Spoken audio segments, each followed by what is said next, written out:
Olá, sejam bem-vindos a mais um resumo da semana, a oportunidade na qual você tem de ter todas aquelas notícias que foram mais relevantes, né, que repercutiram no cenário político nacional e internacional de forma resumida e, claro, com o meu parceiro aqui do lado, com uma análise muito mais inteligente do que a minha sobre o que Opa, aconteceu no cenário político mundial. essa E parte não é tão verdade, claro né? que é, pô. Seja Mas vamos bem-vindo, embora. Ricardo Obrigado, Rose. Daniel. Tamo junto aí sempre. Ricardo Rose, como você sabe, também é transmitido no canal do Ricardo Rose. Também o Política do Bom Senso. Então, tá em um, vem e se inscreve no outro. Tá no outro, vem e se inscreve no um. Tá bom?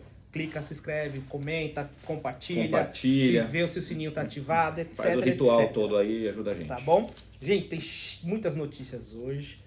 Então, vamos colocar aqui na marcha rápida, porque o tempo é curto e a Sapucaí é grande. É Esse o estado? isso, o tempo é curto e Sapucaí é Tá longa. vendo? Tem um trava-língua aí. Mas de qualquer maneira, vou começar com uma notícia que já vem repercutindo há algum tempo, né? Vocês se lembram aí de muito tempo atrás que o Lula deu uma entrevista dizendo que no momento da prisão dele, ele tinha um sentimento ruim, que ele só ia ficar tranquilo quando o Moro, né? E aí o PT, PCdoB e PV, o PL também entraram com ações contra o Moro por abuso do poder econômico na época das eleições, e essa ação vai ser julgada agora dia 1º de abril.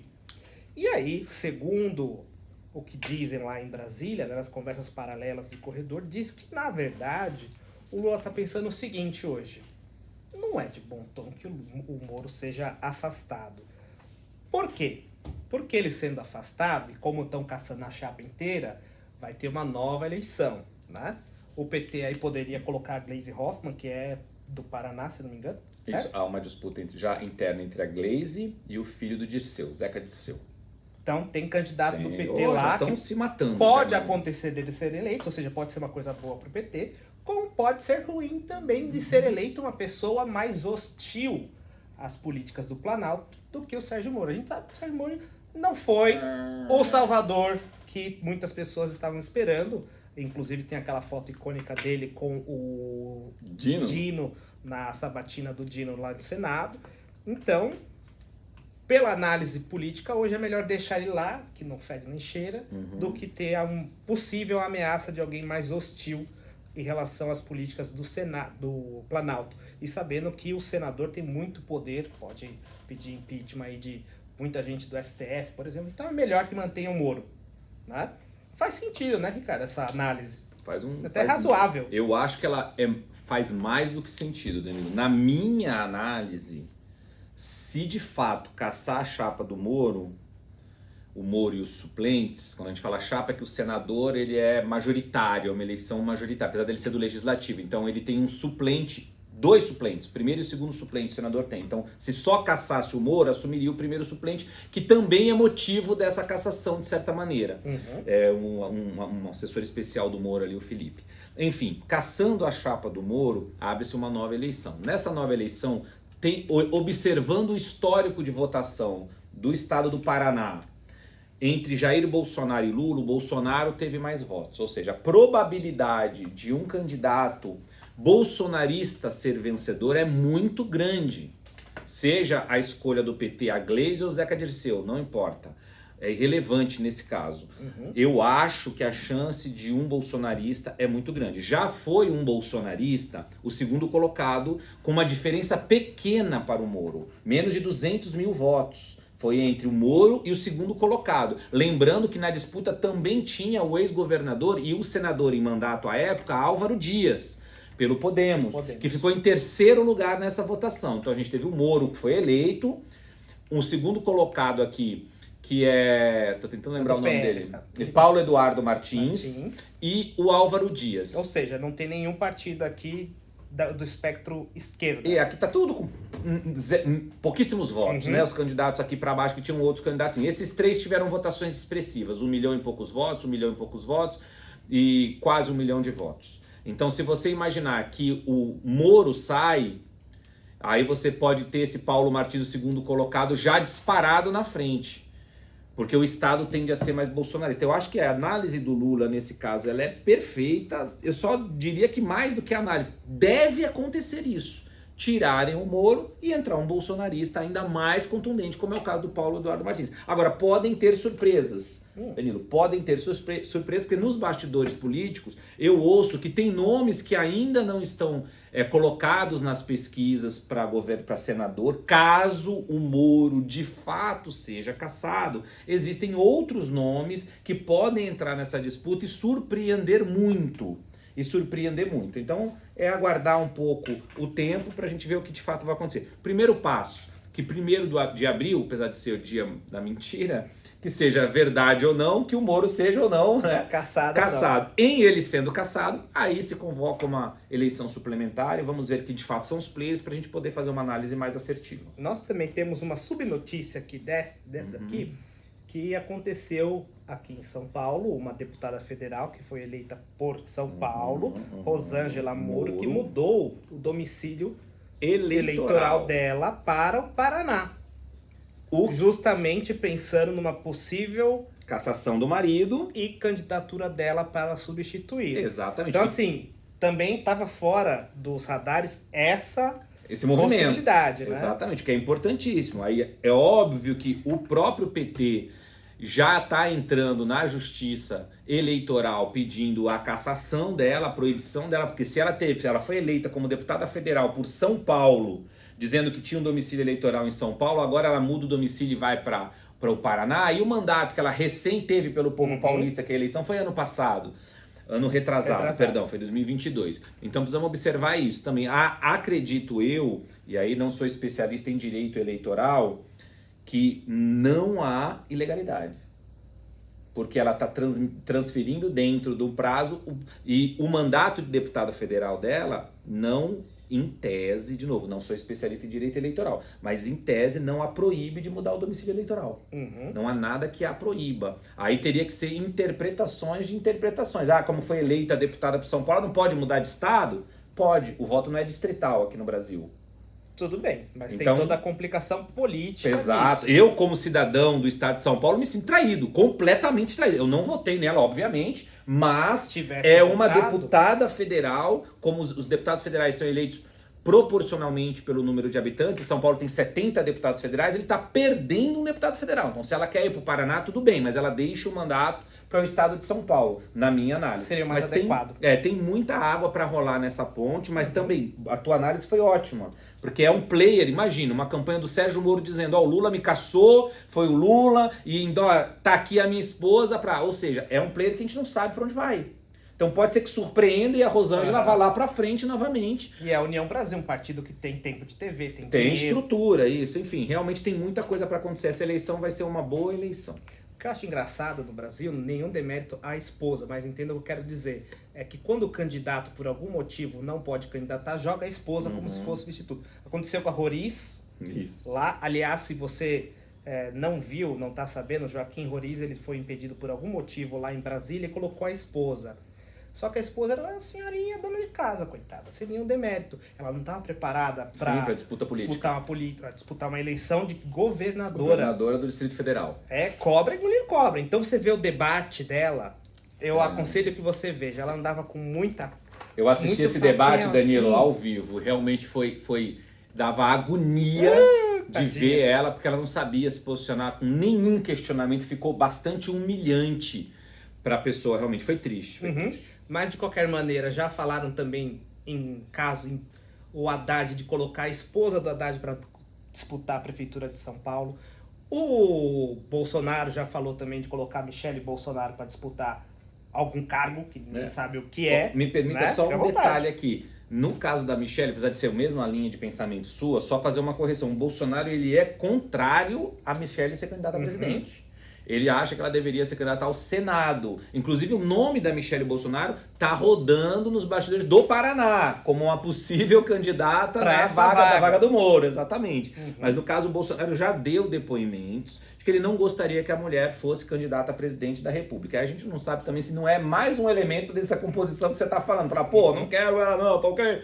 Mas enfim, muita água vai rolar aí nisso aí. E tem mais uma esposa aí, que é a do Deltan Dallagnol. Porque a possível prefeitura de Curitiba, se não me engano, E aí, por conta dele ter sido cassado ou não, tem uma questão de se ele é inelegível ou não, e também está se discutindo isso. Se ele não for, colocar a esposa dele. Pelo amor de Deus, né, gente? Situação triste, mas vamos lá. De novo, nenhum demérito a ser o esposo. Podia ser, pelo contrário, podia ser uma deputada que ficou inelegível e colocar o esposo. Mas a gente nunca viu isso acontecer. Normalmente... Pelo menos eu não me recordo de nenhum caso. A política é majoritariamente masculina, então a maioria dos casos vai ser isso. O homem, por algum motivo, foi inelegível e a mulher assume. Inclusive, também tem muita gente dizendo aí, né, que alguém num cargo mais alto da República Brasileira também esteja preparando a esposa para assumir o cargo no futuro. Entendi. Então você vê que é uma coisa recorrente essa novela de colocar a esposa. Bem, a gente falou da Gleisi Hoffmann, né, que é presidente do PT e deputada federal pelo Paraná. Ela apresentou um projeto de lei recentemente, nesse dia 11, que é o 682 de 2024, como está aqui na tela que você pode verificar. O que diz esse projeto? Bem simples.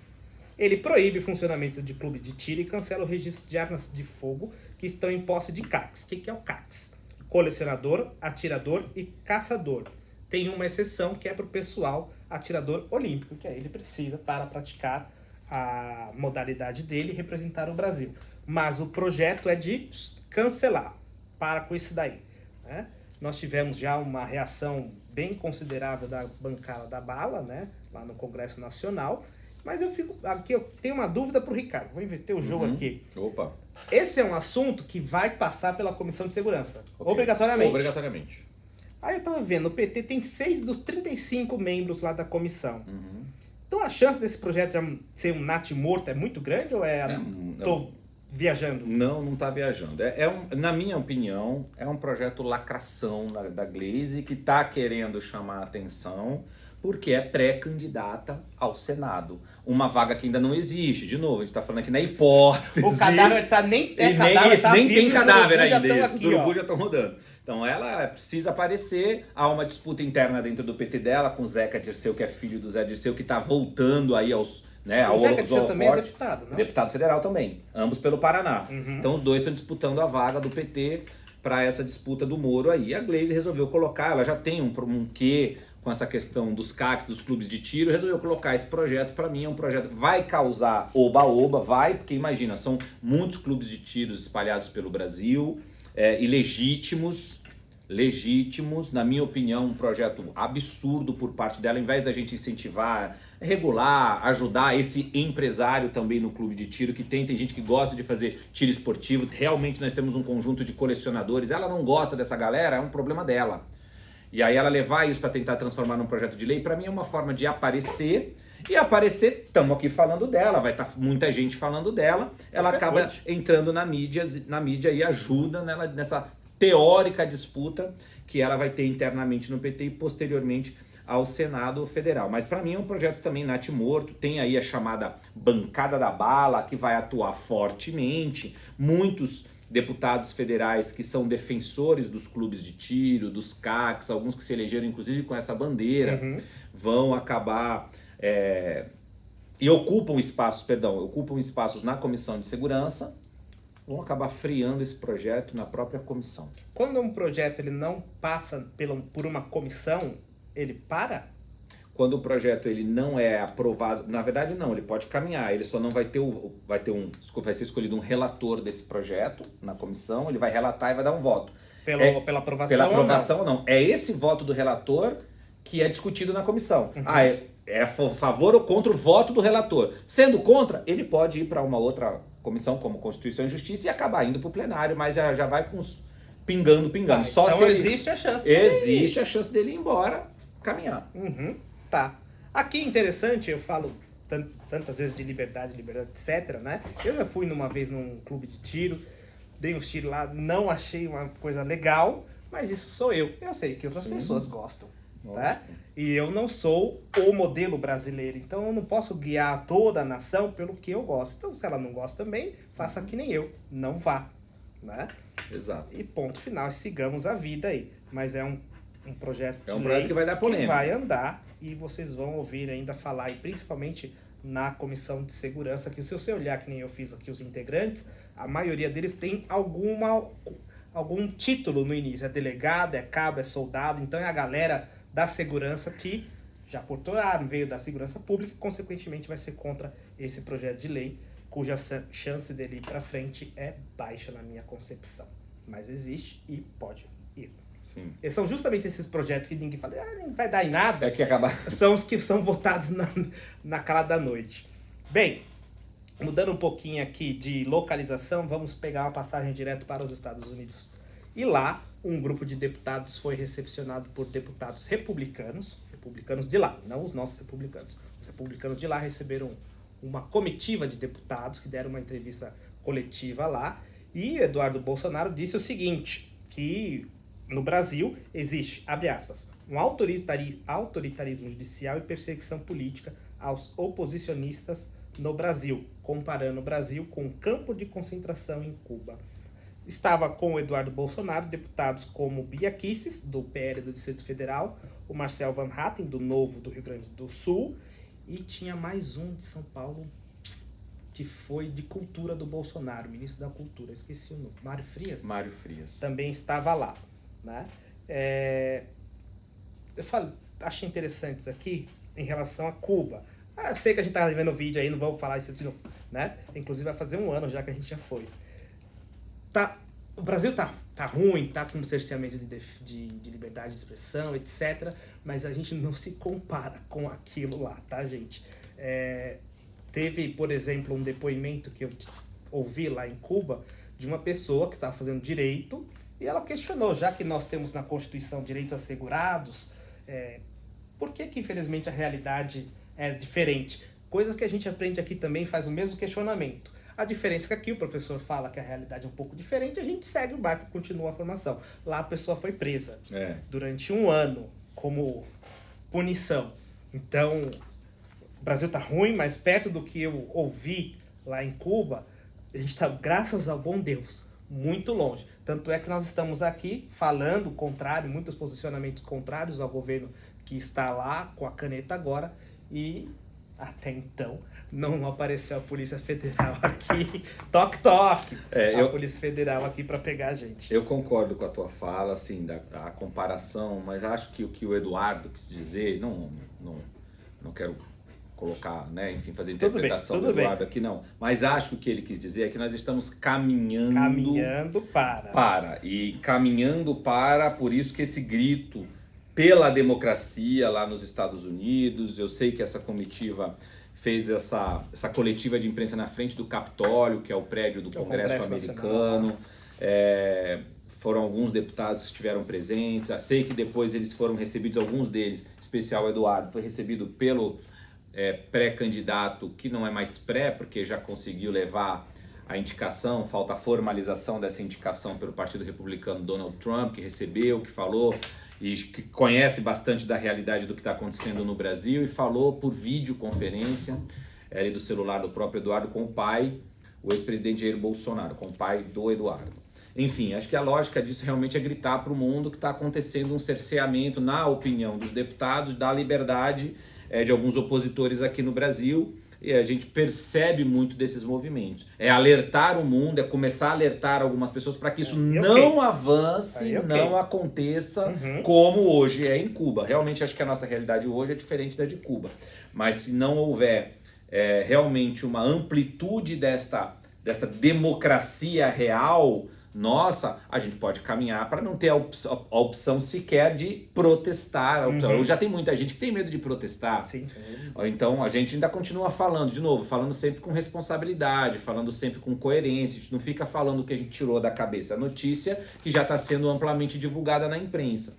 Mas as pessoas começam a ter medo de emitir a sua opinião, e aí nós vamos caminhando para um regime não tão desejável. Não tão desejável, exatamente. Dessa parte aí de caminhar, eu concordo, porque eu vejo alguns posicionamentos do nosso Supremo Tribunal Federal, agora com também a comissão do TSE sobre a proteção da democracia e desinformação, cujo símbolo, diga-se de passagem, é um grande olho que tudo vê, né? Lembrei aí bastante do 1984, de George Orwell, né?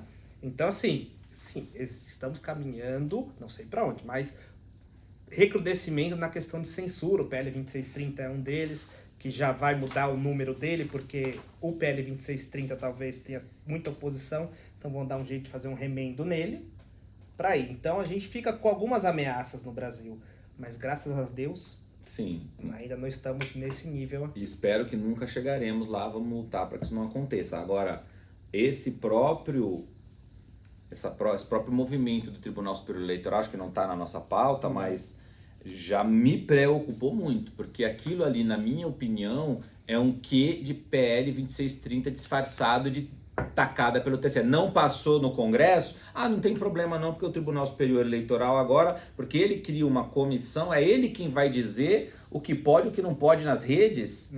Tá E pior. tem o poder de polícia de derrubar. Já ajustado com a Anatel, ou seja, imagina, tá pior que o 2630.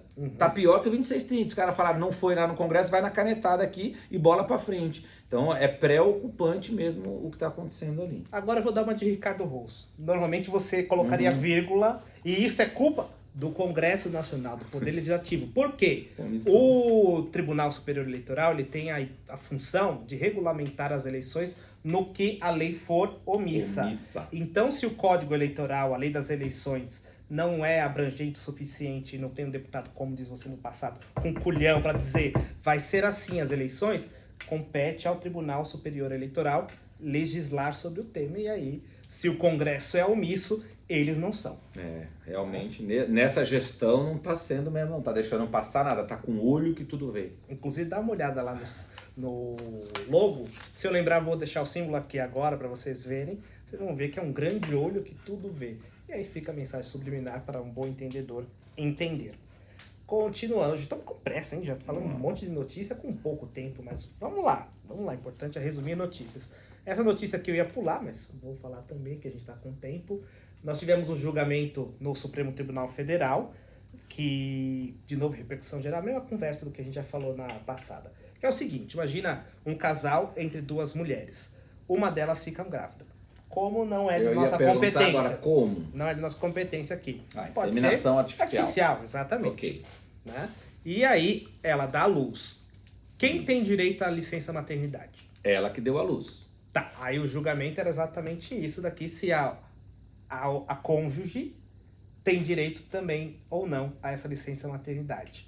E o julgamento ficou fixado no seguinte: ela tem direito à licença paternidade se a que deu à luz pegar a licença maternidade. Ok. Licença maternidade de 120 dias, licença paternidade de 5 5 dias. Agora, se a que deu à luz ela não pegou, às vezes ela não tem um vínculo formal, então não precisa empresária, da licença, isso. Freelancer. Aí nesse caso, a cônjuge que não deu à luz, ela tem direito à licença maternidade. A ideia é de dar igualdade a esse casal aos direitos que o casal hétero teria. Aí na minha concepção, então ela teria que ter o direito da paternidade. Tá, mas a pergunta, até o direito da licença paternidade, ok. A que teve a criança, a que pariu de fato, tem a maternidade, legal. Se ela não é, se ela é empresária, se ela não tem vínculo legal, CLT, não vai tirar a maternidade, aí é um X da questão da mãe. A outra parte tem licença paternidade, como funciona num casal hétero. Sim. Ok? Para mim, se o argumento era igualdade, era esse isso, a porque tese. Exato, na minha cabeça também, porque eu acho que neste caso tem espaço para então um casal hétero ou além, que eu não quero nem entrar nessa discussão de hétero e tal, não, porque e se forem dois homens, o casal gay, e adotarem um bebê? Quem aí tem direito à maternidade aqui? Quem tem direito à paternidade aqui? Entende que tem, tem um questionamento a ser caminhado aqui? E no caso do pai, a licença paternidade de 5 dias e da mãe de 120 dias, porque ser pai é ser menos? Apesar de eu entender as questões físicas da mulher que pariu e tudo mais, mas enfim, tem todo um questionamento aí. Essa discussão, acho que ela vai um pouco mais longa aí. De novo, tem esse Congresso Nacional, ele é meio vergonhoso, na minha opinião. Tem uns elementos ali bons, umas mulheres, uns homens, uns deputados, de maneira geral, que fazem um trabalho bom, mas a maioria ela é vergonhosa. Porque, de novo, aqui, pra mim, vai omissão do Congresso Nacional e não legislar sobre o assunto, pô. Vá lá, deputado, que nós pagamos você pra isso, pô. quase saiu um palavrãozinho aqui. Foi sem Pô, querer. tá tudo bem. Caramba, meu. Aí a gente tem que ficar esperando o Supremo Tribunal Federal fazer uma repercussão geral pra gente... Nós aqui em 2 minutos, nem isso, levantou um questionamento que ninguém sabe responder. Se for dois pais. É verdade. Ou adotou uma criança, neném, recém-nascido, adotou. E agora? Faz o quê? Quem é que é a mãe pra sair de licença maternidade? Quem que é o pai aí? Cara, vou fazer o seguinte. Eu- No próximo resumo da semana, eu trago pra vocês a solução aí. Vou pesquisar lá no Supremo. Qual é a posição? Quem é que era... Quem que tava nessa turma? Qual Acho que era o turma? Fux. Fux, e aí, falou. meu amigo? Deixa eu ver aqui. Caramba, mas o Congresso Nacional poderia dar a resposta para isso. O Congresso pode criar uma legislação para isso e facilitar a vida de todo mundo e discutir no Congresso e levar e criar audiências públicas e ter uma discussão mais ampla com a sociedade, levar um casal homossexual masculino e feminino para falar. O feminino a gente entendeu, já há uma repercussão geral aqui. Agora, e o masculino? Acontece o quê? Os dois recebem paternidade, pouco tempo, né? É um negócio complicado. Boa pergunta, mas fica pro Danilo do futuro esse problema aí. Legal, que eu bora. trago pra vocês essa resposta lá no futuro. Como essa notícia era bem rápida aqui, vamos lá também. Olha a minha cabeça de alumínio que o Ricardo fica falando tanto aí, que eu não gosto do TikTok, etc, etc, que vão vender os dados pro governo chinês, blá, blá, blá. Parece que outras pessoas também Danilo, não gostam. eu não acho que eles vão vender pro governo chinês. Sabe, Eu acho tem- que já está com o governo chinês, eu só não me preocupo. Não, quando é empresa, eu tô nem aí. Agora, quando é governo, o governo tem armas contra a gente. O governo a gente tem que temer. O poder do governo é muito forte. Isso é verdade. Então, quando é governo, eu me fico um pouco ressabiado. Mas aqui é guerra fria tecnológica. Eu tô nem aí. Pega meus dados e me vende aquilo que eu quero comprar mesmo pelo preço mais barato. Mas a única coisa que a China quer ter é o dinheiro. Pois é, mas essa loucura minha aqui, outras pessoas também têm. No meu caso, eu me abstenho de usar o aplicativo. Mas enfim, outros deputados lá nos Estados Unidos também olharam e falaram, fica aí fazendo essas dancinhas, acontece que é dancinha pra cá, as pessoas baixam o aplicativo, muitas pessoas têm o celular funcional, então no celular funcional tem um aplicativo que coleta dados, e aí ficou meio naquela... Inclusive tinha uma normativa que algumas pessoas das Forças Armadas não poderiam ter esse aplicativo baixado no celular funcional. Então tem uma preocupação. Tanto que teve um projeto de lei lá nos Estados Unidos que já passou na Câmara. E a ideia é, TikTok quer funcionar aqui? Tudo bem. Mas quebra o teu vínculo aí com o governo chinês, seja vendido para uma empresa. Porque talvez seja um pouco da minha tese. Uma empresa controlar os seus dados, ok. O governo é perigoso. O governo tem armas. A coerção do governo é muito mais forte. Né? Eu entendo perfeitamente a linha de Só pensamento. um microsegundo. E a ideia Passou. é justamente isso, de que como os dados são disponibilizados por governo chinês, China e Estados Unidos, a gente sabe que são as potências que estão se degladiando nessa nova Guerra Fria, essa justificativa, o projeto está no Senado agora, aguardando votação. Eu acho que faz um certo... Tem um quê de chapéu de alumínio aí? Provavelmente tenha, porque a essa altura do campeonato, vamos lá, é óbvio que um aplicativo, quando a gente baixa o aplicativo, como é o Google, como são outros, a gente autoriza um monte de coisa que a gente não lê ali, eles ouvem o que a gente está falando, parece que tem alguns aplicativos até que tem acesso à sua câmera, pode ligar, desligar, já tem muitas coisas sendo ditas por aí. Ouvir o que nós estamos falando, no caso do Google, nós autorizamos isso. Por isso que quando você fala alguma coisa, logo depois aparece várias propagandas para você. Eu vi um Reels uma vez, que o cara fez assim, pegou o celular, tava no Instagram, com o Instagram aberto, aí ele falou assim, deixa eu ver, uma pizza. Aí ele começou rodando o celular dele, tipo, 3 segundos depois apareceu um patrocinado de pizza. Então, o Google, o Instagram, tudo, mas começam estão lá nas letras miúdas. Eu já tive a oportunidade de parar, olhar, eu vi isso uma vez, aí falei, vamos dar uma olhada, realmente está lá. Ele tem acesso ao seu microfone. Você pode, inclusive, desabilitar isso no Google Ensina. Seja no Meta, seja no Google, como você desabilita eles escutarem o que você está falando. Então, vamos lá. Vamos imaginar essa tese maluca, que eu não acho que seja tão maluca assim não. Só estou dizendo que eles demoraram. O que eu quero dizer é que já foi. Se for para o governo chinês ter os dados de uma massa americana, já tem. Já tem. Aí vai deixar de acessar e ouvir e tal. Ok, porque às vezes o telefone está aqui. Vamos imaginar que alguém tem um telefone pessoa física e está num quartel, está num lugar que não deveria, está no gabinete de um deputado, de um senador, na Casa Branca. Ok, enfim. Mas isso já está acontecendo agora enquanto o projeto de lei está lá andando. Então, se for para coletar dados, se for para ter... Já está acontecendo, gente. Demorou demais, que sirva para outros aplicativos para o futuro que vão vir. Mas, enfim. Tem também uma discussão que aí é muito filosófica, né? Que as pessoas falam da imbecilização dos usuários, que as pessoas, o conteúdo não é legal, e na própria China, essa Não versão é, do sim. TikTok, ela é banida, lá disponibiliza vídeos para as crianças, educativo, científico, mundo lindo. Aí eu fiquei pensando o seguinte, proibir o TikTok. Você que está ouvindo, você que está nos vendo aqui pelo YouTube, você tem um Reels, que é a mesma coisa. Minha sobrinha lá em casa, ela não tem acesso ao TikTok. Loucura do tio. O que ela faz? Olha para o Rio. Ela olha pelo YouTube, pelos shorts, na TV, entendeu? Então, assim, não vem um, vem outro. Então, proibir o conteúdo, não sei se é a realidade. Aqui sim é uma justificativa, acho que na minha cabeça, um pouco mais aceitável. Mas por questão de conteúdo, não tem essa não. A internet é meio que incensurável. Você quer ver um conteúdo X, você vai ver numa plataforma ou na outra. Mas, enfim, a justificativa dos conservadores é isso. O conteúdo que está expondo as crianças é imbecilizante. Vai proibir o TikTok, ela vai ver no Reels ou nos Shorts. Não? Eu quero minha rosa, não tem no Reels.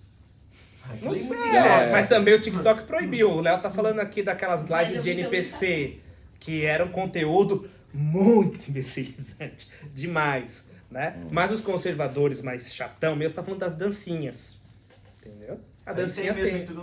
Vai ter em tudo quanto que é lugar, não tem como. Mas pelo menos você não vai estar vendendo seus dados para o governo chinês. Ou já vendeu. Eu não. Você. Vamos lá. Vamos continuar, que eu tô vendo que esse negócio dá pano pra manga aqui. Dá. Vamos pegar um assunto menos polêmico. Mas tiozão esse assunto aqui. Gente, vocês sabem que a Vale, antiga Vale do Rio Doce, era estatal. Né? Ela era uma empresa do governo federal brasileiro. Aí em 97, mineradora, para quem não sabe, Vale do Rio Doce se tornou a Vale. Em 97, Fernando Henrique ele privatizou. Mas as privatizações brasileiras, assim como aconteceu com a Embraer, por exemplo, é assim, eu vendo, mas eu tenho acesso a uma golden share, e agora eu estou do lado de uma pessoa que é especialista em mercados financeiros, que ele se formou agora recentemente na graduação dele sobre esse assunto. Ele vai falar melhor que eu. Mas é uma golden share, é uma ação dourada. Especial. Que é assim, eu não sou mais o dono de tudo, mas eu ainda tenho aí palavra, tenho voz, voto e veto. Beleza, assim continuou a Vale. A gente sabe que essas empresas aí às vezes ficam sujeitas a algumas interferências políticas. Veja, exemplo da Petrobras, que é mais ou menos economia mista, mas ainda assim é o governo praticamente que toca o dia a dia dela. Nessa semana, um dos conselheiros da Vale, ele renunciou ao cargo. Falou, galera, tô fora. Aí foram perguntar pra ele, mas por que você tá fora? Você é conselheiro da Vale, pô. Você ganha pra isso? Por que você saiu? Ele falou que a interferência política na Vale tá insuportável a ponto dele falar, bem, já não consigo fazer nada aqui. Vou sair. Tô fora. E no mês passado, o Lula deu uma entrevista e disse o seguinte, eu não vou mais imitar o Lula, que eu não sei mais, mas ele disse o seguinte, a Vale não pode pensar que ela é dona do Brasil. Ela não pode pensar que ela pode mais do que o Brasil. Demonstrando o grau de interferência. Isso, de que ele gostaria com que as estatais, ou semi-estatais, como é nesse caso aqui, entendam o que eu quero dizer como semi-estatal, deveriam andar ao lado das políticas e interesses do governo brasileiro. Inclusive, tinha a ideia de que a Vale tinha que ter minas na África. E a Vale entendeu que essas minas, legal para a política, porque você está estendendo a sua interferência política, mas para a Vale não era rentável. Depois dessas análises aí, de que está tendo interferência política, as ações da Vale caíram 5% só nessa semana. Ricardo, que é do mundo, sabe que 5% de uma semana é uma senhora queda, né? Ricardo, isso a gente está falando da Vale, que ela já foi privatizada. Você imagina aí uma economia mista que o poder público tem uma interferência muito maior, como é a caso da Petrobras. Danilo. Né? Já pegando o teu gancho, no caso da Petrobras, onde o governo ele é sócio, vamos assim dizer, é importante a gente deixar isso aqui claro. A Petrobras já foi uma empresa estatal, 100%. 100% do governo brasileiro. Hoje ela não é mais uma empresa estatal, é chamada empresa de economia mista, onde o governo tem 50,26% das ações preferenciais, as ações com direito a voto no conselho administrativo da Petrobras, ok? O que representa no capital, na grana da Petrobras, 36,5%. Ordinárias. Ações Não? de preferenciais, direito a voto, né? Ordinária é... Acho que. Eu não sei. Ok. Mas uma tem direito a receber o lucro e não tem direito a voto. Ok. Por isso eu acho que é o preferencial, eu recebo antes. E a outra é a que tem o direito político. Ele que é o A especialista. Petrobras tem 50,26% de direito a voto, por isso ela controla o conselho administrativo, ela tem 6 das 11 cadeiras no conselho administrativo da Petrobras. E capital da empresa, ela tem um pouco mais de 36%. Então, como ela tem um poder de interferência razoável na companhia, ela não é dona da companhia, da Petrobras, ela interfere no conselho administrativo, já há essas turbulências. Nesse movimento que o governo fez na Petrobras, ela perdeu 50 bilhões de reais de valor de mercado na Bolsa de Valores. A Petrobras é uma empresa sólida, é uma empresa... Então ela cai, depois ela sobe, depois ela volta, fica naquele movimento no mercado. A Vale já não é assim, o controle já não é mais estatal. O controle, o Estado vendeu a grande participação que ele tem na Vale, hoje chama Vale, já foi Vale do Rio Doce, Companhia Vale do Rio Doce, mas ele tem esse voto que a gente chama de Golden Share, mas é um voto especial, vamos assim dizer, uma participação onde ele tem direito de falar, mesmo sendo um acionista minoritário, tendo uma participação pequena, não sendo o acionista majoritário da empresa, ele fala, ele é ouvido e eventualmente, aí depende da negociação desse Golden Share de um para outro, ele tem poder de veto. Então, o governo tem, no caso de algumas negociações, deixa eu analisar que eu não sei te dizer precisamente no estatuto da Vale, mas acho que o governo brasileiro tem esse poder. É óbvio que não é para ser usado, é para ser usado em condições específicas, não a qualquer momento, já que você não é mais o dono da companhia, mas você é um acionista importante. O governo, vamos lá, é um acionista importante. O negócio da Vale é mineração, basicamente. Então, estamos falando que vai tirar um minério da terra e a terra é nossa, é brasileira. Então, tem toda uma matemática aí bastante específica aí. Mas esse governo do PT, esse governo da esquerda, tem esse viés intervencionista nas empresas. E é isso que preocupa os acionistas da empresa, que preocupa a Petrobras, onde o governo controla a maior parte das ações, mas não é o dono da empresa inteira, entendem? Isso é importante deixar claro, porque é vendido para nós brasileiros. Ah, a Petrobras é nossa. Ah, não, a Petrobras é uma empresa importante, é um monopólio petrolífero aqui no nosso país e nós precisamos discutir isso. Qual o papel da Petrobras de fato? Para ela ser de novo uma empresa estatal, tem que recomprar as ações do mercado, tem que botar dinheiro no mercado, comprar as ações de quem tem e voltar a transformar ela numa estatal. Não da forma como foi feita na Venezuela no bração, mas aí o governo ter ali o direcionamento. Ou privatizar essa empresa, não privatizar para um só órgão, privatizar, abrir para concorrência, trazer outros players internacionais e o governo continua, como o governo faz com qualquer outro segmento, controlando. Ali é ele quem dita as regras, é ele quem regula. Tem um caminho que a gente não escolheu ainda. Acho que o maior erro, na minha opinião, dos governos de maneira geral é não definir qual é o papel da Petrobras. Nem privatizou, e controla e regula, como ele regula a educação, como ele regula a saúde. Não é assim a casa da mãe Joana, não, como dizem, não. O governo regula tudo nesse país.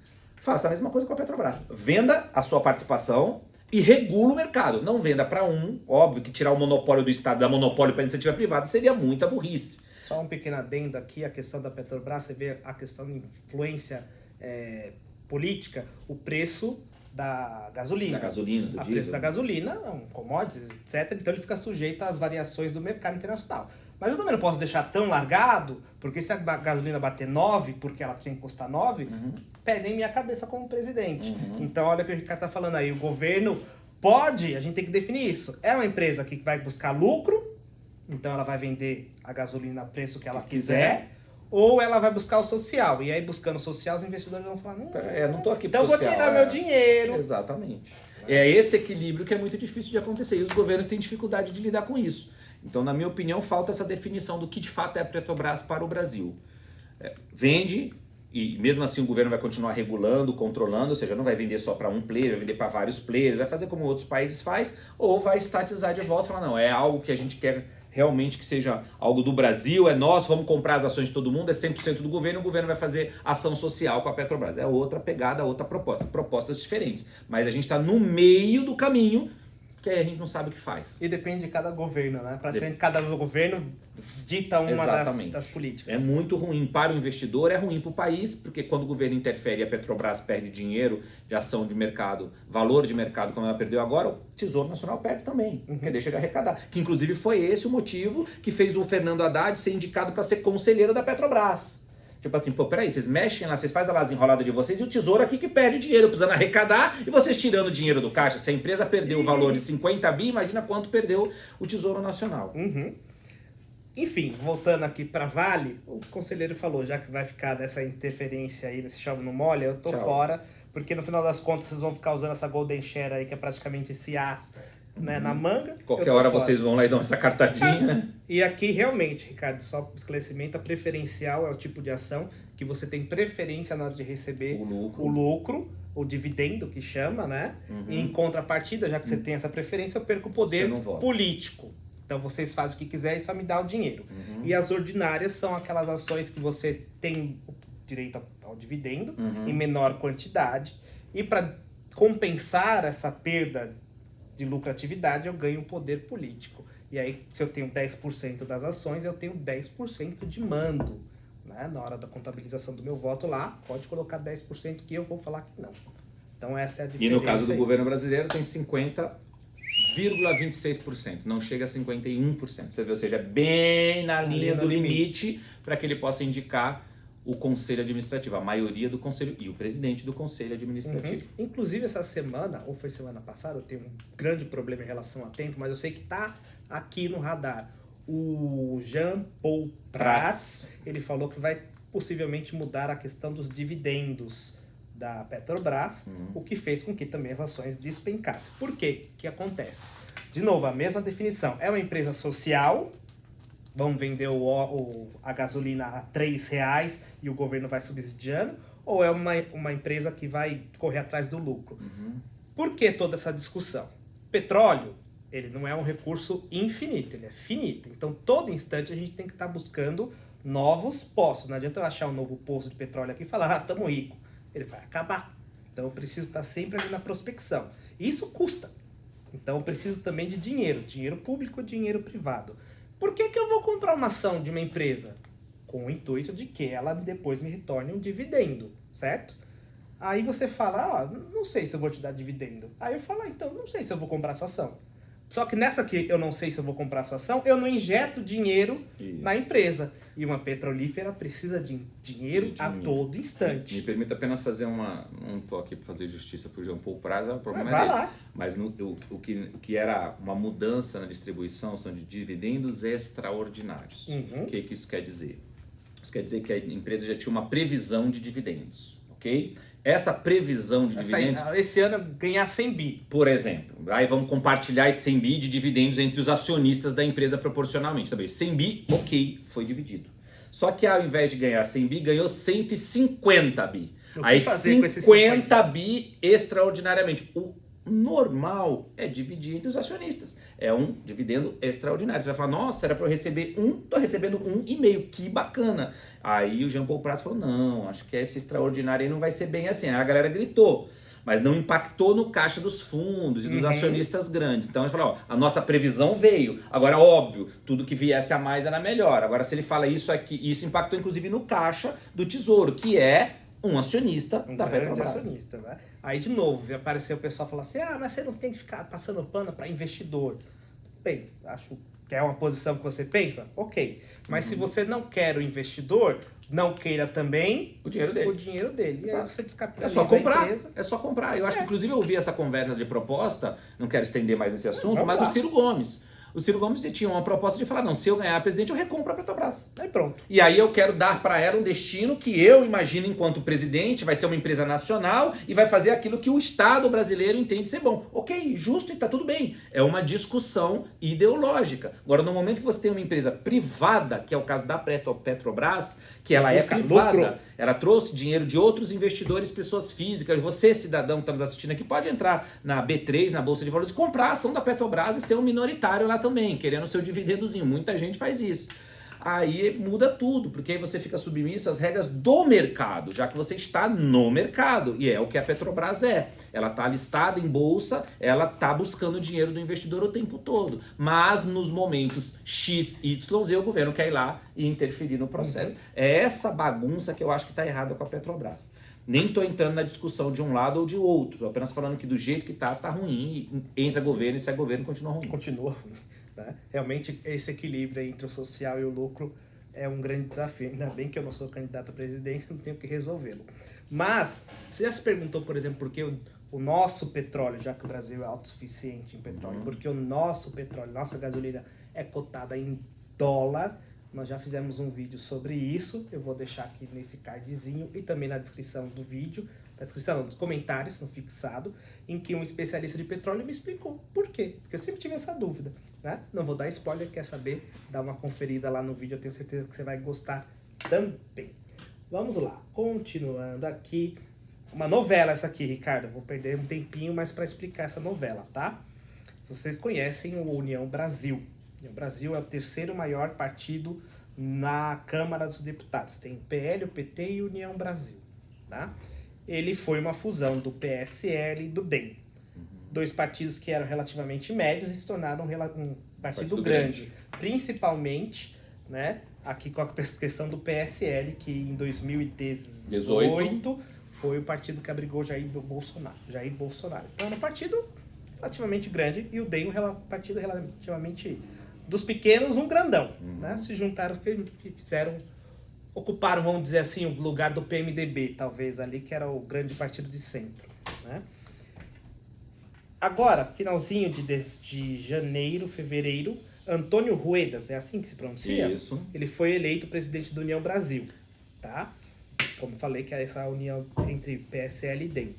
Ele substituiu o Luciano Bivar, que é deputado federal, e era o presidente do PSL na época em que Jair Bolsonaro disputou as eleições e saiu vitorioso em 2018.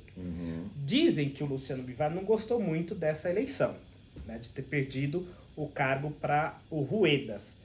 E aí, parece que ficou um ruído entre os dois. O Ruedas denunciou o Bivar de ter feito ameaças contra a vida dele.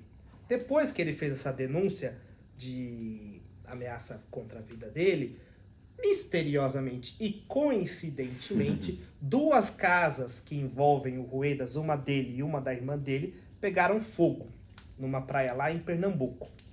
Acontece que também tem casa nesse mesmo condomínio aí o Luciano Bivar. Então falaram, olha que coincidência, quem teria acesso fácil, né, a essa casa? E justo as duas casas que o sobrenome Ruedas está no meio, né? Então, diz aí que o Bivar é um dos apontados como responsável por isso. Tanto que o partido já começou o processo de expulsão de um partido, expulsão do Bivar, de um partido que praticamente ele era o cacique do PSL, né? Ele era o dono do PSL. Agora está correndo o risco aí de ser expulso. Aí você fala, gente, para que tudo isso aí? Para você que não sabe, partido no Brasil é um bom negócio, tá? Além de ser um bom negócio você ter só um partido per si, a gente está falando do União Brasil, que é o terceiro maior na Câmara dos Deputados. Eu não estou falando aqui de prefeitos, de vereadores, nada disso. Estou falando de Câmara dos Deputados. Por quê? Ter deputados federais é o parâmetro que faz com que o dinheiro entre no caixa. Eu posso não ter prefeito nenhum, mas se eu tenho 100 deputados federais, o meu fundo partidário e o meu fundo especial de financiamento de campanha, chamado de fundão, serão muito altos. Então, se eu tenho a terceira maior bancada, eu tenho o terceiro maior repasse do fundão, do fundo partidário. Por exemplo, só esse ano, mais de R$500 milhão vai estar então no caixa do União Brasil. E o presidente do União Brasil, portanto, claro, não vai ser ele que vai estar com o comando direto desses 500 milhões, mas ele vai ter uma interferência muito grande. Então, nesse caso, nós estamos falando de poder político e principalmente de poder econômico. Então é natural de que quem esteja perdendo esse poder aqui, Não goste. principalmente no ano eleitoral em que tem o fundão, não goste. Danilo, eu acho Ricardo? que essa história ela ainda fica um pouquinho mais bizarra. Eu vou Conte explicar. aí, Primeiro, conte aí. primeiro que eu quero deixar claro aqui que existe uma investigação em cima desse incêndio na casa do Rueda e da irmã. A irmã do Rueda é tesoureira do União Brasil Nacional. Então, ou seja, a coisa vai piorando. Quando Que cuida do dinheiro, que então, cuida do tá dinheiro. vendo? Tesoureira Muita que merda. libera a grana no fim do dia, né?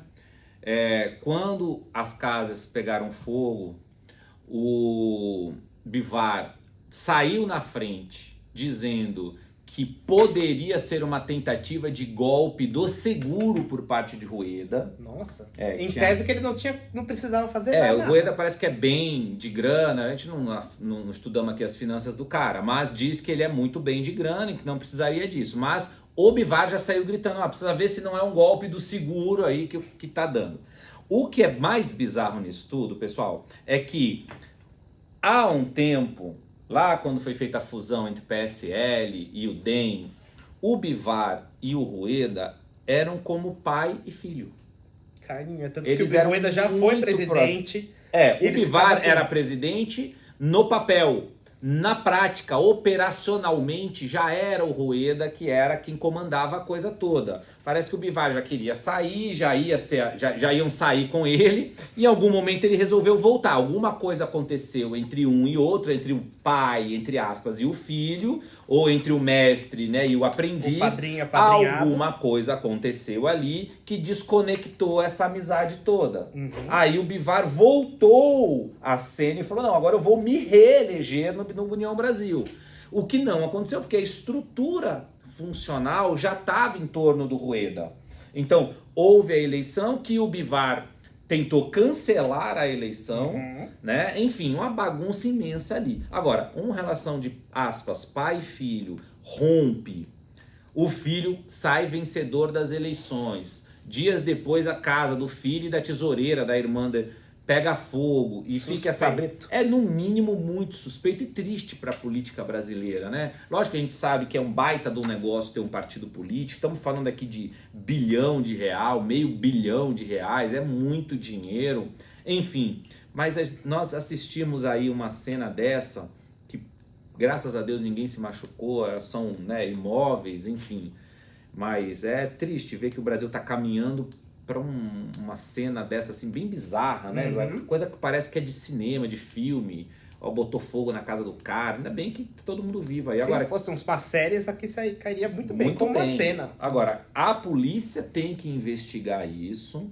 A polícia tem que investigar e trazer essas informações pra gente. Se de fato houve um mando aí do Bivar ou não, se foi o golpe do seguro ou não, se eram duas casas, parece que a estrutura das casas já era antiga, então também a gente sabe que pode ter sido só um acidente, de fato. Meio coincidência demais, duas casas, muita coincidência. E as duas com o mesmo sobrenome ali. Então, cabe à polícia fazer essa investigação, mas no mínimo é triste ver isso aí. O que acontece é que, em tese, a União Brasil segue sob o comando do Antônio Rueda.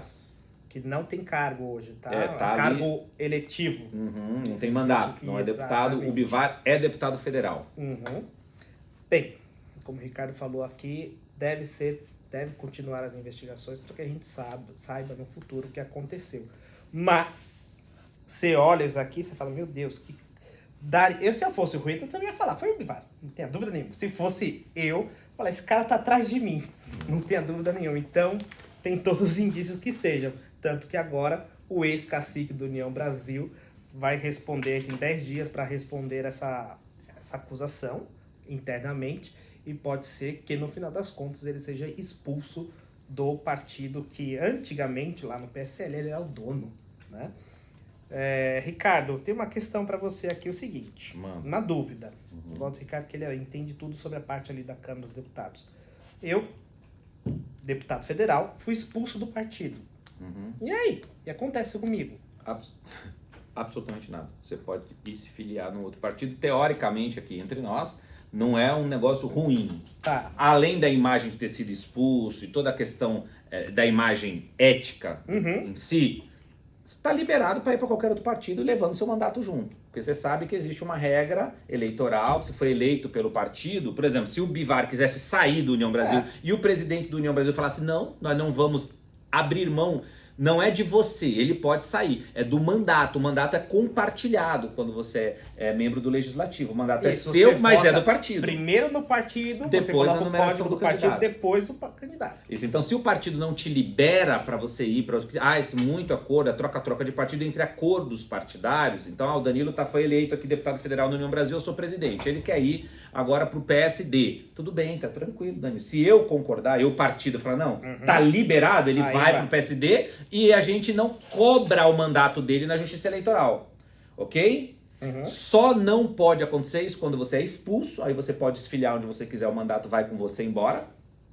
Ou quando há um desacordo estatutário, ou seja, você se filiou no União Brasil com um propósito. União Brasil aqui é apenas exemplo, tá, gente? Com um propósito identitário, Tá. o programa do partido. Aí o Eu programa sou a foi em favor desacordo. de que os copos sejam transparentes. Vem um PL e fala, a partir de agora todo copo tem que ser azul. Aí então saiu o desacordo com as regras estatutárias ali que te fez filiar à União Brasil. Aí você contesta isso na Justiça Eleitoral e vai embora para outro partido. Ou há um terceiro caso na fusão dos partidos. Como foi o caso aqui, quem era filiado ao PSL. Quando o PSL se fundiu com Democratas, que ia criar a União Brasil, era uma janela para você zarpar. Você falou, olha, eu não concordo com essa fusão, não gostava do Democrata, se eu gostasse eu tinha me filiado lá, eu tinha essa linha de pensamento aqui, tô fora dessa fusão. Ali você tem espaço de ir embora com o teu mandato enquanto deputado federal. A pessoa sendo expulsa no fim do dia, não é o caso do Bivar não é uma notícia boa pro Bivar. Tá. Porque como você falou, ele era o cara da caneta de R$500 bilhão. O terceiro maior partido. Deixou de ser o cara da caneta e ainda vai ser expulso, vai ser chutado do partido que ele fundou. Porque a União Brasil foi fundado pelo Bivar e pela galera do Democratas. É realmente meio vergonhoso. Mas ele sai com o mandato dele, vai se acomodar em alguma outra legenda, como um filiado qualquer, sem poder de caneta nenhum. Mas, Ainda mais com um histórico desse de casa. casa queimada, será quem vai querer receber o homem aí, né? Mas de qualquer maneira também ele pode continuar, inclusive sem partido se ele quiser. Pode, fica nesse caso, Porque pode eu ficar lembro, assim. se eu não me engano, acho que era o Regufe, senador, que também ficou Pode ficar um tempão sem partido, sem problema nenhum. Qual é o problema desse deputado? As comissões da Câmara e do Senado são montadas com base nos partidos, na força partidária ou das federações. Então, por exemplo, por que o Nicolas foi indicado presidente da Comissão de Educação? Porque o PL é o maior partido da Câmara e ele tem prioridade nas escolhas de algumas comissões. Então, CCJ é PL, pode ser que no outro momento seja outro partido. Então, o PL diz, é do PL aquela indicação. Ele indica quem ele quiser. Aí, dentro do PL, cada deputado que se articula bem para poder ser a pessoa. Aí, como eu não tô embaixo de um guarda-chuva, Tu não vai pra lugar ninguém nenhum. quer saber de mim. No caso do Bivar, também nem sei que comissão que ele participa. Então, eu não sei se é um negócio tão ruim pro Ele Bivar. é secretário, primeiro secretário da mesa da Câmara. Então É isso que ele tá. Já muda tudo. Ser secretário da mesa da Câmara é um outro nível de poder. Mas também já tá acabando daqui a pouco. Final do ano. Né? O mandato do Isso. Lira. Mas também não E, vai poder consequentemente, conseguir outro espacinho lá, um outro negocinho. Assim, realmente, para ele é um negócio ruim. E o Bivar é um elemento político. Né? Deputado é um detalhe para ele. Como o Rueda é um elemento político, você acabou de falar, ele não tem mandato, ele não é deputado federal, não é senador, nada. Então, mas ele é um dirigente partidário forte. O Bivar também o era, desde do PSL, tanto que era dono do PSL. Enfim, ele vai sentir muito aí. Se de fato, detalhe, é um processo de cassação. Aí dentro do União Brasil vai ter um monte de coisa que eu acho que não chega a caçar. Agora, a não ser que realmente tenha um Expulsão. Desculpa. Aí de expulsão. Caçar o mandato seria a própria Câmara. De expulsão do partido. A não ser que tenha indícios fortes, que a polícia venha e traga e fala, olha... Também fica um puta climão se não acontecer, hein? Situação, né? O Ricardo comentou também aqui da fusão, né? Mas além dessa parte, eu não gostava do Dente, se eu gostasse eu me filiava lá. Além disso, tem que pensar o seguinte, vamos dizer que aqui a gente tem um partido, Partido do Bom Senso. E eu sou o vice-presidente. Inclusive o canal era Partido do Bom Senso quando foi criado. Sou vice-presidente, o Ricardo é presidente. Aí vai fundir com o partido do Léo e da Kim, tá ali atrás, né? E aí, nessa negociação, o Ricardo fala, não, vem que eu te dou a vice-liderança, vice-presidência. Fala, e eu? Você fala, Danilo. Tem que compor, tem Aí que eu- somar. Aí eu saio e falo, galera, eu tinha poder, eu era o vice. Agora Podia não até tem. arquitetar o Ricardo desaparecer e eu virar. Agora eu não tô O mais, que é tô indo comum no embora. Brasil, né? Imagina, isso aqui é só um cenário do que acontece lá. Só um spoiler. Dinheiro. Gente, continuando aqui pro nosso penúltimo assunto, que eu vou meter um assunto aqui do finalzinho, mas de notícia rápida. Essa aqui eu juro que é rápida, tá? Já faz um mês que a galera de Mossoró tá convivendo lá com o helicóptero passando a todo instante pela cabeça deles. Em 14 de fevereiro, o pessoal vazou, né? Fugiu lá do Presídio Federal de Mossoró. 2 pessoas saíram. E como é um presídio de segurança máxima federal, ela é sujeita ao Ministério da Justiça, que quase 2 dias antes estava sendo assumido pelo Lewandowski, né? Aí ele comentou o seguinte, não que foi bom, mas que trouxe a oportunidade de modernizar os outros, porque se é segurança máxima, meu amigo, você não pode fugir. O nome tá dizendo, Pô. gente, segurança máxima. Se É no o máximo você de segurança. foge, imagina Imagina o mínimo. o resto, né? O outro é Ele regime falou semiaberto, aqui, é isso? imagina se fosse uma cola, imagina se fosse qualquer outro. Se o cara tá num regime de segurança máxima, é tão ou mais perigoso quanto. Mas ele disse que vai fazer o seguinte, a partir de então, já que esse episódio aconteceu. Compra de equipamentos de vídeo monitoramento e câmeras térmicas, tipo um presídio de segurança máxima, eu anotei isso. Construção de muralhas ao redor da penitenciária, né? Instalação de cerca elétrica e aumento das revistas diárias. Eu estou perguntando aqui como que é composto uma prisão de segurança máxima, já que não tem nada disso que ele ainda vai comprar. Eles fazem o quê? Um buraco na terra e botam as madeirites em cima e fica Aí o policial em fica cima? preso aqui Meu. só. O que é, então? Cara, não tem câmera de vídeo monitoramento, caralho. não tem muralha, não Cerca tem elétrica. cerca elétrica. Inclusive lá em Mossoró, desconfia-se que além de ser carnaval, como ele falou, e aí você diminui um pouco a tensão, eu acho um absurdo. Mas enfim, o que ele falou, além disso, estava tendo uma reforma no presídio. Da empresa laranja. Isso, e essa reforma aí pode ter facilitado aí, porque a bagunça, carrinho de ir pra lá, enfim. Brasil, né? Will. Mas se completa aí um mês. Na minha concepção, essa galera já tá muito longe de lá, já entrou num carro, numa moto, em qualquer Tá no coisa. que Paraguai. seja, e já tá muito longe de lá. Enquanto isso, continua aí, como eu falei, a galera de Mossoró continua com os aviões voando na cabeça deles, na busca dessa galera. Um mês já se passou e nada aconteceu. Infelizmente, o brasileiro, ele só coloca o cadeado depois que é roubado. Então, já que aconteceu essa desgraça, que essas medidas aqui de fato aconteçam e a gente não tenha mais uma notícia dessa no futuro. Ou o governo brasileiro só coloca a câmera de vídeo monitoramento depois que o pessoal some, né? Tá bom, entendi. Engraçado, Boa. não é engraçado, mas interessante que uma vez uma jornalista foi a um presídio de segurança máxima e ela falou, quero mostrar como é que é, quero ser uma interna. E aí falou, tudo bem, então você vai entrar, você vai ter uma palavra de segurança quando você não aguentar mais.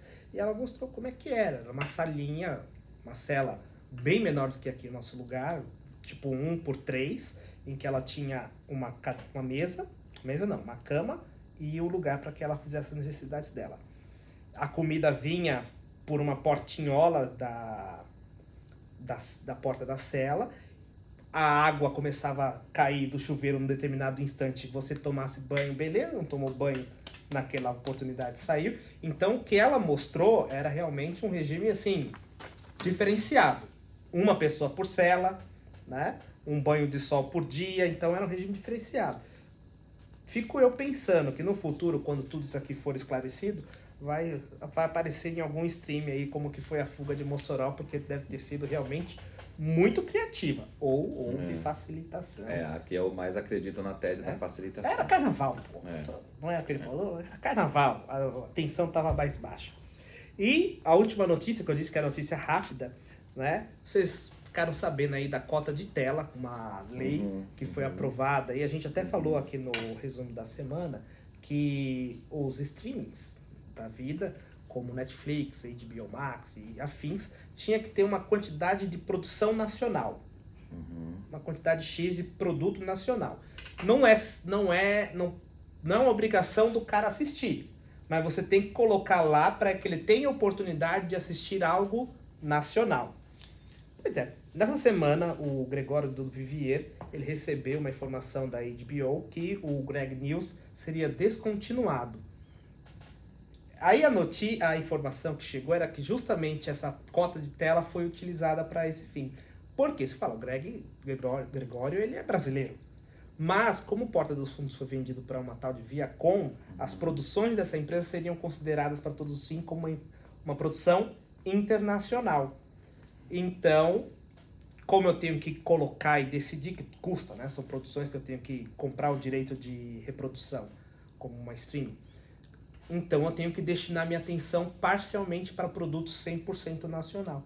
E na hora da escolha, a HBO canetou aqui o Gregório do Vivier, justamente por conta dessa cota de tela, já que ele não era um produto 100% nacional. Né? Perdeu o programa. Tem algo a comentar sobre o assunto? Faz um L agora aí, ô Gregório, você que é defensor aí. O faz o L foi mais ilustrativo, né? O interessante é que muita gente defendeu a cota de tela, mesmo ela sendo funcional zero. Uhum. Exemplos de outros lugares do mundo, Coreia do Sul, por exemplo, que já teve cota, agora vem diminuindo o máximo, porque vem de fato investindo em qualidade da produção e está conseguindo conquistar o mercado internacional, zero cota. Sem necessidade de sem cota. necessidade de nada de cota, não é o caminho a cota, mas foi pessoas que defenderam esse tipo de linha ideológica, de que acha que colocando goela abaixo das pessoas algum tipo de produção vai funcionar. Acabou sendo mordido pelo próprio veneno que ele destilou em outros lugares. Acho que no caso do Gregório, que é pessoa milionária, vai fazer a menor diferença. Daqui a pouco eu vou inventar um outro programa dele, nacional, e vão colocar no Ele ar. vai fazer a produtora dele, o CNPJ dele. E vai vender mais caro para alguém. Vai falar, agora eu quero o dobro. Tem dinheiro. Né? E nós tivemos também Não dá aqui, última notícia rápida, o Senado aprovou na isenção de IPVA para carros com mais de 20 anos. Né? O caso ainda vai lá para o Senado não, para a Câmara para ser discutido lá, mas já tem gente falando o seguinte, que são os carros que justamente mais poluem e, portanto, numa economia que você quer trazer benefícios para o meio ambiente, o impulso seletivo para aquilo que causa malefício ao meio ambiente é uma coisa incongruente aí. Mas o senador escreve a lei e se for aprovado passa, não quer saber de congruência ou não. É verdade. Né? Ricardo, como que te acha nas redes sociais? @Ricardo Rose Oficial nas redes sociais, incluindo o TikTok. No meu caso é só no Instagram e no TikTok mesmo. TikTok mesmo? Não! No Instagram e aqui no YouTube. No YouTube. Tá, O exato. Danilo é muito americano e eu sou o cidadão do mundo. Isso, eu vendo meus pegue dados para as empresas americanas sem nenhum problema. YouTube e Instagram, política do bom senso em ambas, tá? Então aquela de sempre, você que está vendo lá no Ricardo Rose, dá uma olhada também no conteúdo que a gente traz aqui no Política do Bom Senso. Você que está aqui no Política do Bom Senso, muito obrigado por estar aqui, diga-se passagem. Dá uma olhada lá também no Ricardo Rose. Em ambos os casos, se inscreve, ativa o sininho, porque todas as vezes que nós trouxermos vídeos novos, o YouTube vai te notificar. Ele te notificando, você não perde esse conteúdo que eu acredito ser enriquecedor para você. E traz boas informações, principalmente no ano eleitoral. Não é verdade? Que a melhor forma de não ser enganado por político é ter informação. Exatamente. Tô aqui me coçando com medo da dengue, que o negócio tá pegando aí. Ricardo, a melhor forma de não ser enganado por político, eu te dei um gancho, né? É ter informação. Ele tá falando do meu livro, Manual para não ser enganado por político. Gente, é que eu tô tão preocupado Faz a com gentileza a dengue. aí. A dengue tá pegando, tá matando geral aí, pelo tá? amor de Deus. Mas também, ó... Aqui em São Paulo, onde a gente grava, esquece a dengue um pouquinho aqui. Quem quiser o e-book do livro, chama aqui no inbox aqui do Danilo, do Política do Bom Senso, ou lá no Ricardo Rose, que a gente vai dar de presente para você o e-book do livro, para você não ser enganado. Esse que é um ano eleitoral, acho que vale muito a pena. Vale muito a pena, porque todo ano vem, principalmente vereador. O resto vereador, engana bastante, mas a vereador é campeão do mundo. É um que fala que vai asfaltar a casa. Já tem um monte de faixa por aí, Danilo. Obrigado, agradeço ao vereador pelo asfalto. Que nem é necessariamente competente. Construção de creche, construção de hospital, tudo isso aí você vai ver esse ano. E você só vai ser enganado se você quiser, tá? Exato. Primeiro, você pode nos assistir. Segundo, dá uma olhada aqui e ele vai falar. Tenha boa informação, saiba o que acontece. E escute também o Política do Bom Senso, Ricardo Rose. Não é não? Exatamente, doutor. Ricardo, muito obrigado por estar Danilo, aqui mais valeu. uma vez. A todos vocês que estão dando o privilégio da sua audiência, do seu view, de tudo que tá aqui, eu agradeço também, tá bom? Então, até o próximo vídeo, um grande abraço, tchau, tchau.